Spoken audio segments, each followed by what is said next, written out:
Welcome to my review for the 1981 slasher classic Friday the 13th Part 2, directed this time by Steve Miner. The story for this one sees a group of youngsters heading to some kind of camp counselor training site at a place called Packanack, which is on the shore of Crystal Lake, barely half a mile or so from the killing ground of the first movie.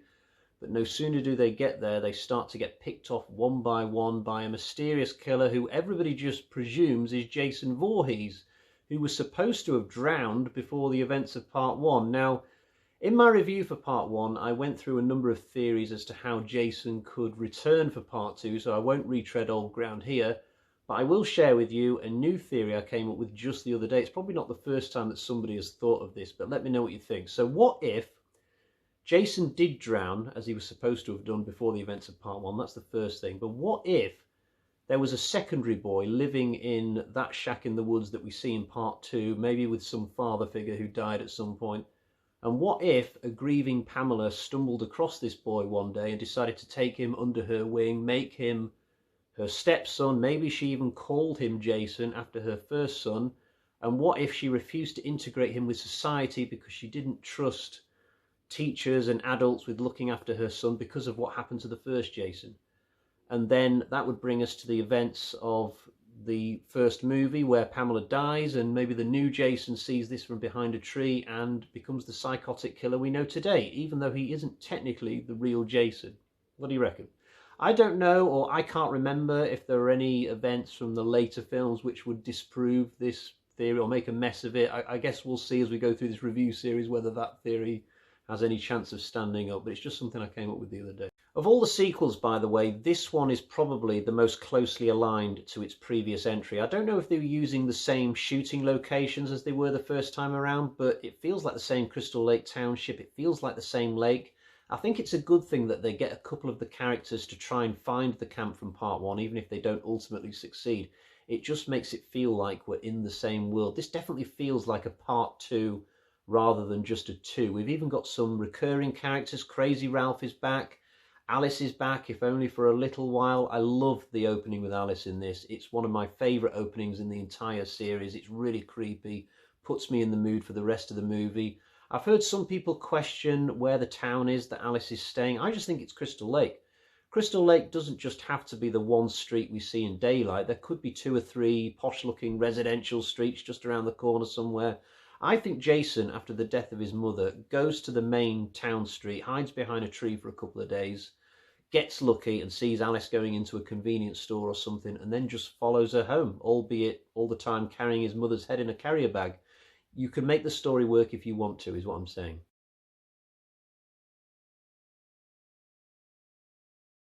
Something else here that's one of my favourite things in the franchise is the final girl, Ginny, played by Amy Steele. She's just got that irresistible charm that you just can't help but get behind from the minute she comes on screen.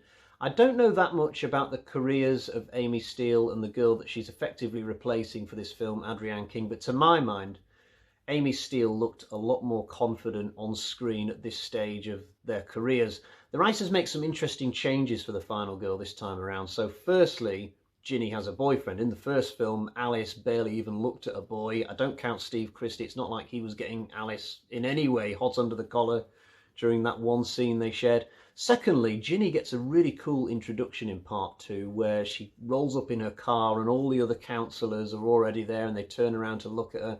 In the first film, it was the other way around. Alice was already at the camp when all the other counsellors arrived, and then Alice sort of had to stand around all stiff and awkward when Steve Christie was shaking the hand of the others. I think Ginny got a much better start.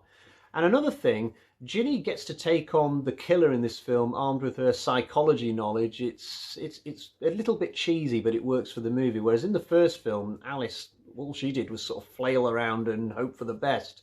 Going back to Amy Steele, she almost came back for Part 3. I think they did offer her a chance to come back, but she turned it down. And I think what would have happened would have been Jason would have tried to hunt her down in a mental ward or something.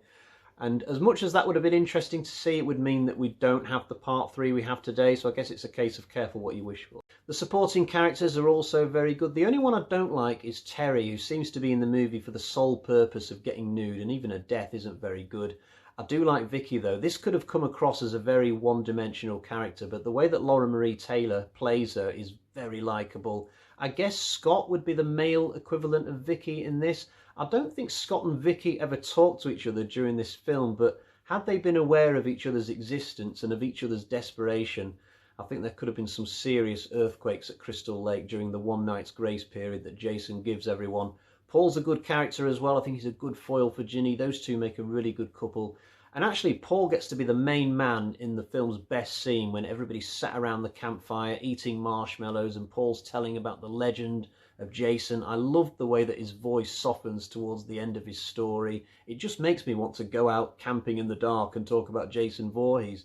I must have seen this film about 10 times, by the way, and on my most recent rewatch, I noticed a couple of things I'd never noticed before. So firstly, during Paul's tale, Scott randomly turns around as if he thinks that Jason might be in the bushes behind him. Now, this probably doesn't sound as stupid as I'm making out because we know that Jason is actually out there, but it still struck me funny when I realised what he'd done.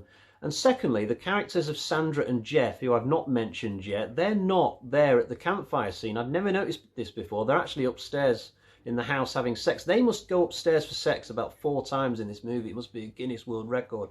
And yes, I'm aware that Marta Kober, who played Sandra, was not actually old enough to play this role, but it doesn't ruin the character. Yes, the sex scene where they both die is a little bit awkward to watch now, but it's actually quite realistic that an underage girl might lie about her age in order to get into summer camp just so she could spend the summer with a boyfriend. Now for the negatives. I don't have any major things to talk about here, just kind of nitpicky things. If I take you back to the scene where Jeff and Sandra are trying to visit the camp from part 1, there's a cop who stops them before they can get there. But from where they're stood, when the cop creeps up behind them, there's no way that they wouldn't be able to see his police car in their line of sight. It's really strange. Check it out next time you watch the movie. Prior to that, when they're going from the part 2 camp to the part 1 camp, they seem to be taking a really weird zigzaggy direction to try and get to the part 1 camp. They're going back over their own footsteps several times. It's really bizarre, probably just the camera angles of how they've set the scene up to film it.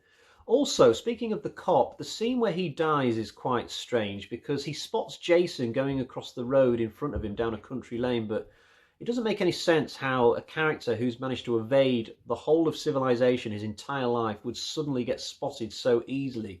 You'd think he would have learned to look and listen before he crosses a road. When the cop goes into the trees, he seems to chase Jason for about a mile, even though he can't see him anymore. You'd think he would just give up after he's run about 20 yards, especially as he looks like the sort of guy who might suffer a heart attack when running.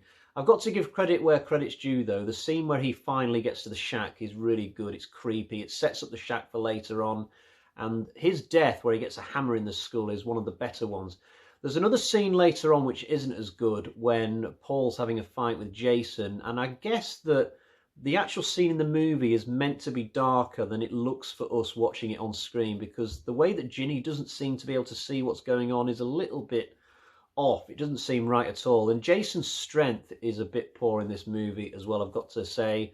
You can't criticise the movie too much for this, because at the time part 2 came out, his behemoth-like tank status had not been established yet, but there are several times during the second half of this film he does come across as quite weak. During the chase with Ginny, I mean, that's an amazing chase, but there's one moment which is pretty bad when Ginny hides behind a tree and then Jason comes past and she kicks him in the balls and he's like, ooh, he puts his hands on his balls, and I'm thinking they could have cut that bit out because it looks a bit silly. I mean, there's so much going on in that chase, you could easily lose that part. Somehow, though, the things which are technically wrong with this film just seem to add to its charm. I mean, I like to think that I've prodded at the film a reasonable amount during this review, if nothing else than to challenge myself to find things wrong with it, given the fact that I love it so much. But I don't think there's anything which could seriously piss me off about Friday the 13th Part 2. It is a slasher film that I absolutely adore. It's an absolute classic. It's grown on me over time, just like Part 1 has, and I would absolutely recommend it if you've never seen it before. But I imagine that you probably have if you're into slasher films, and that you're likely just watching this to get my opinion rather than to try and get a recommendation for the weekend. Right, let's get to the bag of terror, though, and find out what sort of score I have for Friday Part 2. There's quite a bit in here. 1, well, we knew we were going to get 1, didn't we? 2, 3, 4, and that's not it, 4.5 bloody axes out of 5 for Friday the 13th Part 2. Now, I will concede that I might have only come to this amount of axes because of the fact that I've seen it so many times and I've fallen in love with it over a long, long period. If I'd only seen this film once, maybe I would have given it half an axe less. I don't know, but officially, I stand by this score. 4.5 out of 5 for this movie. The same score, actually, that I gave to Part 1. So this is a great start for our review series. 2 wonderful films to start us off, and I'll be back soon with a review for Friday the 13th Part 3. Until then, cheerio, bye-bye.